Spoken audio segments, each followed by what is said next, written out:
Hi, my name is Eve and I'm a student at Smurfit and I'm here with a former student of Smurfit, Deepak. So thanks so much for being here with me today. How are you doing, Deepak? Amazing, Eve. Thank you so much. Thank you for having me here. No problem. So we're just going to talk today about some of your experiences as a student, some of your experiences in Ireland. So launching writing, can you just tell us a bit about yourself? Thank you, Eve. I'm a risk management consultant, a travel enthusiast, a self-confessed rêveur, and I'm a big-time socialite. I love to be around people, love to be with friends, and that's what I do when I'm free.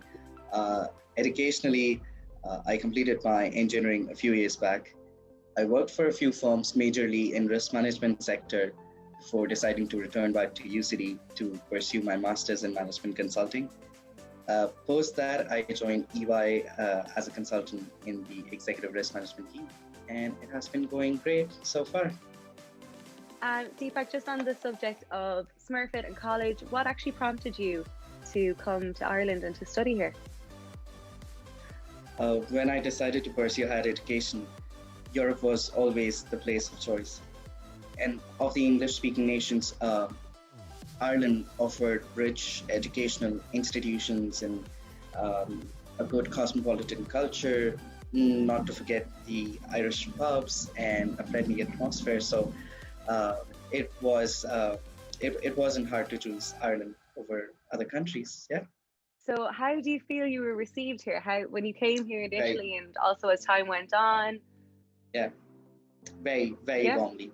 I mean, right after I landed, people I met at college, or the people I stayed with, or the people I met otherwise in pubs, in bars, in parks and beaches. Everybody has been, most of them have been great, and I couldn't have asked for better company. How did you get on there? Like, what was your thoughts on the college, on the support that you found? Like, how did you find studying in Smurfit? Well, Smurfit is a really good B school. It is at par with a lot of international B schools in a lot of things, and the school has some great alumni working in business sector in Ireland, around the world. They've got an amazing mix of international and Irish faculty. Uh, so and yes, of course, not to forget, we had a beautiful campus, which we could only enjoy for a few months, but but Well, at least you got to enjoy it all. yes, we are a little more luckier than you.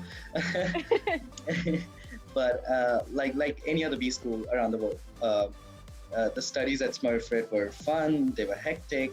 Um, they were indulging, and definitely they were full of surprises. My course encouraged a lot of group working, to be doing a lot of group works and to be working in teams, which exposed me to the people side of working. So all in all, it was a great experience to be in Smurfit. Very different from what I had imagined Good. in terms of a typical B school, Mm. because of my course. It wasn't an MBA; it was management consulting, and that's what consultants do. So yeah, I was happy with the way things went in Smurfit. Okay, so you felt like you were well supported as an international student who was definitely vulnerable coming in. Well, Smurfit, as an institution, provided a lot of support to international students, especially the pre-admission and onboarding support. Like when just before we were here, we knew where we had to go, who we had to reach out. That Okay. kind of support was amazing. We Okay. had an orientation just for Smurfit, by Smurfit, just for international students, for us to acclimatize, settle in the new country and culture. But on the other side, when we were actually here, um, Mm. uh, I was looking forward to a lot more support in terms of some legal help when it comes to finding accommodation. Okay. And when we were, uh, there were times a lot of us had to fight our way to get an accommodation. A lot of times Yeah. we were, Yeah, uh, nobody tells you about the accommodation in Ireland and the struggles. yeah, and it is a big struggle to be finding a roof in this Mm. beautiful city of yours. It is Hard. It is a fight. It is very hard. I was fortunate enough. I'm sure you were fortunate enough, but not all of us. A few of my friends were thrown out. They've lived literally on couches. But we had this international society, and they used to organize some of the best, amazing events. Great for networking, great for socializing. But there were a lot of real issues that could have been supported by the international society. I'm not saying that help was not offered, but there's still a big bridge that they have to cross to be able to give that kind of support. And I would look forward to the international society if they can be more kind of active reprioritize. Yes. Because like it's great. I mean, I know that it's great to meet other international students and stuff, but really what you needed and what you were looking for was actual support and help rather than just events. Yes, and a few of the things that nobody talks about, and there are real problems that as international students you have to deal with. You're more vulnerable than many other people. You don't know what part. Every city has different parts, and every part has its own pros and cons. Sometimes it's about being in the wrong place at the wrong time. But as an international student, nobody tells you what is the wrong place and what is the wrong time, right? And that's where we as a community have to stand up to each other, the international student community, and most importantly, our local friends have to stand up for us. So that is something that I really look forward to. The other thing that I thought that was I wouldn't say was completely missing, but could have been improved was an integration of local societies with the international student societies. So a trend that you would see if you go to the events of the international student societies is majorly it's the international students who are there. It's important that you integrate the local students with the international students so that networking goes beyond borders, and in real sense it's actually a mix of cultures. If you were talking to, and you are hopefully talking to prospective international students, what advice would you give to them? What good, that's good. But so I suppose what advice would you, or what would you tell them to definitely check first and really have on their list?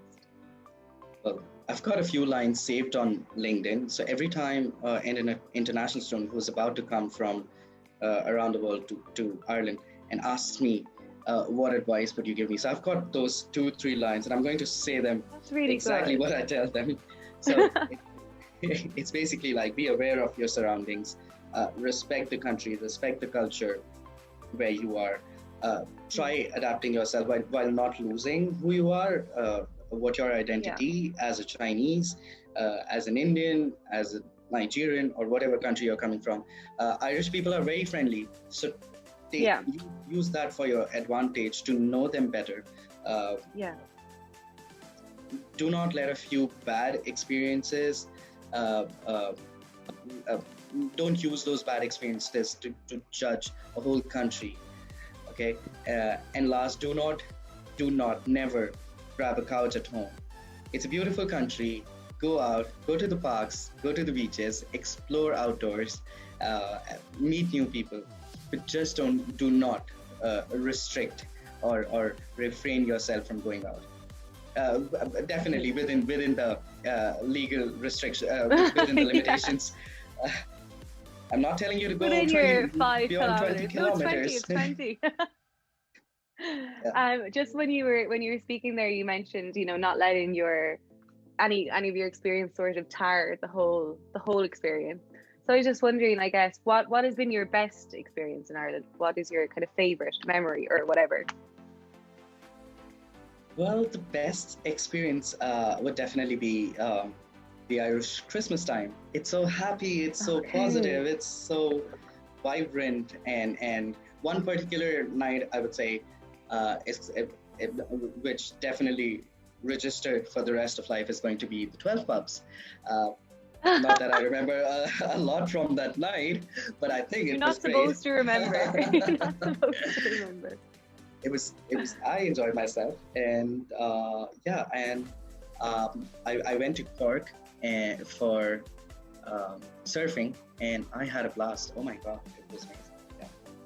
Oh, that's so special. That's amazing. And then, of course, gonna flip it on its head and ask you the same. So, what was I suppose your worst experience, or what kind of was the hardest part about being here with us? I won't say the worst, um, and again, Yeah, it's a it's pretty not harsh question. yeah, yeah. Um, um, it's not a reflection of my of the country or Irish people. It's an incident that happened during my stay in Ireland. It's a real problem. It's not the worst experience, but I would say it was something that put me off. Um, Mm. when I came to this beautiful country, I saw teenage menace as a real problem. Mm. Very recently, one of my friend, he got hit by a teenager. Um, the teenager was trying to steal a cycle and a bicycle. Uh, my friend, who had just come to this country, he was very new.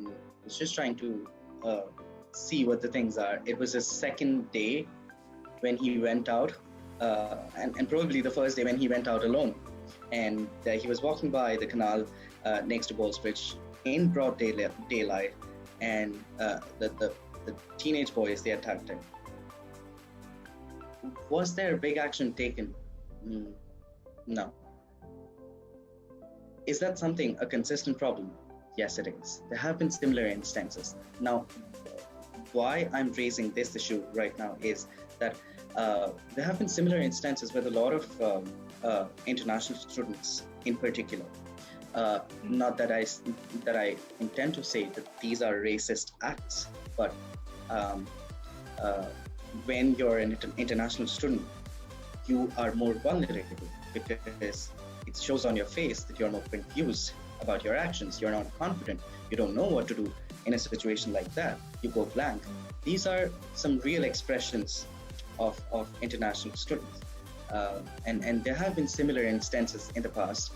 Some of the students from other colleges have been attacked by teenagers. That is something that needs to be talked about. We need to be sensitive. Okay. An example has to be set. Otherwise, we might see some more mishappenings. And it's not just other people who are at risk. It's also the teenagers who are indulging in these activities, which are still not being categorized as criminal. We have to be sensitive. We have to sensitize our kids. We have to talk about it. Yeah, I mean, it is. Not It's all education, isn't it? I mean, education is key to these things, really. Absolutely, it's schools who have to talk about it. Um, uh, as bullying is a big topic that has been taken so seriously, this is something that has to be taken equally seriously.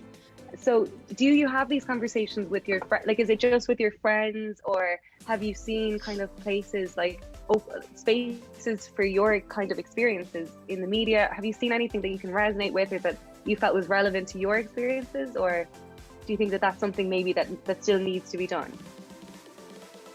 I would say a lot of local social media uh, is putting up these issues. Uh, some Instagram posts or Facebook groups have been talking about it, not at a scale that it should be, Okay. not at a scale that because it is again saying the same thing. It is a serious problem, and it can lead to serious issues in future if it is not stopped at the right time. But it is not being talked so much. So I would say some more attention can be given by the Yeah. Irish media on these topics. So I've had racist experiences in Ireland. But before actually talking about those instances, I would like to talk about what racism is. Take a few steps back. identify what can be categorized as racism and what is not. Okay. Yeah. So not every racial stereotype is racist. Okay. Okay. Not every racially insensitive action is a racist action. Okay. So if we recognize that racism refers to racial inferiorization or racial antipathy, okay, when you're putting somebody down because of their race, because of their color, because of the country or of origin they have, that is something is definitely racism. And a lot of times when we are in the best of our moods, when we are laughing, when we are enjoying ourselves, we fail to draw that line.